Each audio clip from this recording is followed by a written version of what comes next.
A Bay Area priest is accused of stealing nearly $100,000 from several churches.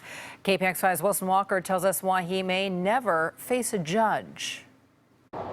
Well, it started on June 19th when a man is rushed to the hospital after a car accident. He has a broken hip, but hospital staff also finds that he has a handful of security bags with more than $18,000 in cash, so they called the police.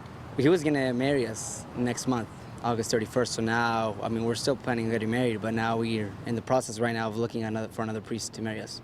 For parishioners like Fabian Iniguez, it was very personal. The news that the man with the cash was Father Oscar Diaz, priest of 25 years, most recently at Santa Rosa's Resurrection Parish. Further investigation by the diocese found more money in an office and the pastor's home. Total value, more than $95,000. A statement from the diocese says the pastor admitted that he had taken the collection bags and had been doing so for some time.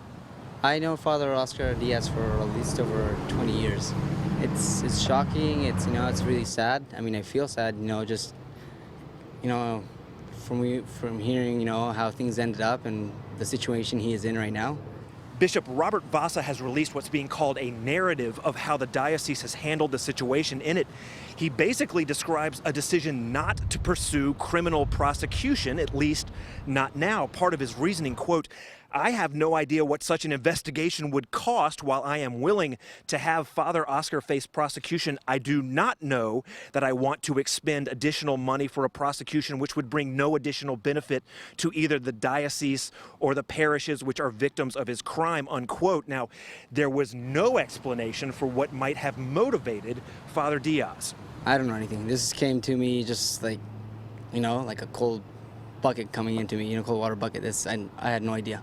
The bishop did leave open the possibility that individual parishes might make their own choice about criminal charges, and police say they're still looking at the case and will look at more evidence if it's provided to them. But for now, there are no criminal charges. The diocese says that Diaz is cooperating with them, but they say the lack of record keeping and the way in which the donation money was collected may make it impossible to ever know how much money was actually taken. In Santa Rosa, Wilson Walker, KPIX 5.